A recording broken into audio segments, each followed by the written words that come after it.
আসসালামু আলাইকুম। আজকে আমি আমার সেজু বোনের বাসা থেকে আবার বড় বোনের বাসায় যাচ্ছি। সেজু বোনের বাসায় ঈদের দাওয়াত খেয়ে আবার আজকে রওনা দিলাম বড় বোনের বাসায়। সেজু বোনের বাসা থেকে বড় বোনের বাসাটা কাছেই, 10 মিনিটের রাস্তা। এই যে রাস্তা দিয়ে আমরা হেঁটে যাচ্ছি, সবাই মিলে আমরা 3 বোন, আমার মেয়ে, 2 ভাগ্নি, আমার হাজব্যান্ড, সবাই মিলে আমরা এই যে হেঁটে যাচ্ছি। 10 মিনিটের রাস্তা, তাই ভাবলাম হেঁটেই যাই। হাঁটতে হাঁটতে সবাই গল্প করতে করতে যাচ্ছি। তবে আমার মা আছে, উনি অসুস্থ, তাই মাকে আবার অটোতে পাঠাচ্ছি। অটোতে আমার মেয়ে আর মাকে, এই যে অটো নিচ্ছি, অটোতে মাকে আর আমার মেয়েকে উঠিয়ে দিচ্ছি। মা অসুস্থ, হাঁটতে পারে না, বুড়া মানুষ, তাই ওনাকে অটোতে পাঠিয়ে দিলাম। এই যে অটো দাঁড় করিয়েছি। আর 10 মিনিটের রাস্তা আমরা সবাই হেঁটে যাব ভাবছি, অনেক দিন পরে আসলাম। এই যে মাকে অটোতে পাঠিয়ে দিয়ে আমরা সবাই আবার হেঁটে রওনা দিলাম। সবাই মিলে গল্প করতে করতে হাঁটতে হাঁটতে যাচ্ছি বড় বোনের বাসায়।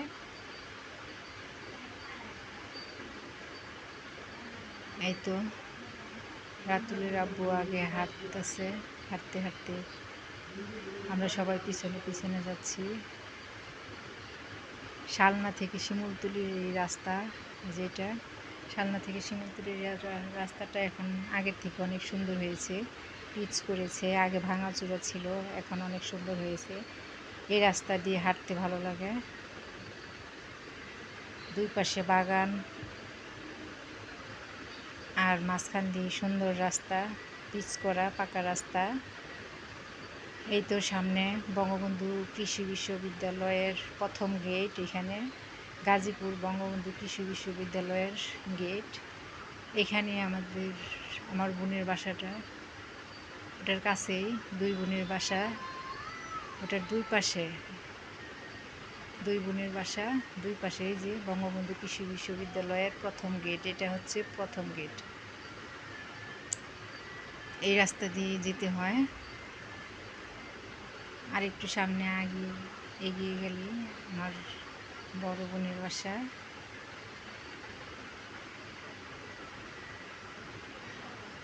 এই তো এদিকে মিষ্টির দোকান নেই, মিষ্টি ছাড়া আর সব কিছুই পাওয়া যায়, তাই আমরা এখানে দোকান থেকে কিছু মজা টজা কিনে নিচ্ছি, আরসি বিস্কিট চানাচুর এগুলোই নিয়ে যাচ্ছি। এই তো বড় বোনের বাসায় যাচ্ছি, এখানে মিষ্টির দোকান নেই, তাই ভাবলাম এগুলোই নিয়ে যাই রাস্তা থেকে। এই দোকানে একটু দাঁড়িয়েছি, দোকান থেকে এগুলো নিয়ে এরপর আমরা আরও 5 মিনিটের রাস্তা হাঁটবো, হেঁটে তারপর আমার বড় বোনের বাসায় চলে যাব। এই তো ওই যে দেখা যাচ্ছে আমার বড় বোনের বাসাটা, ওনাদের বাসার কাজ চলছে, বাসা এখনও কমপ্লিট হয় নাই, 3 তলা ফাউন্ডেশন, 1 তলা কমপ্লিট হয়েছে, পুরোপুরি কমপ্লিট হয় নাই আর কি। বাসার অনেক কাজ রয়েছে, আরও অনেক কাজ করতে হবে। প্লাস্টার করা হয়েছে, এখন ওনারা এলোমেলোভাবেই থাকতেছে। পাশেই একটা দুইটা টিন সেট রুম করে পাশে ওনারা থাকতেছে, বাড়িটা এখনও কমপ্লিট হয় নাই। এখানে আমাদের সবাইকে ঈদের দাওয়াত দেওয়া হয়েছে, ভাবলাম একটু বাড়িটাও দেখে যাই কত দূর হয়েছে, আর অনেক দিন ধরেও দেখা হয় না বড় বোনের সাথে, তাই দেখা করতে আসলাম।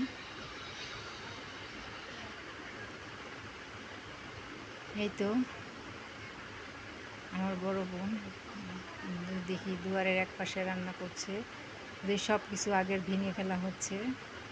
এই তো রান্নাবান্না শেষে আমরা সবাই খেয়ে ফেলেছি, এখন শেষে 2-3 জন আবার খাবার খাচ্ছে। আমার মা, বড় বোন, ওরা সবার শেষে খাবার খাচ্ছে, সবাইকে খাইয়ে এখন আবার ওনারা খাচ্ছে।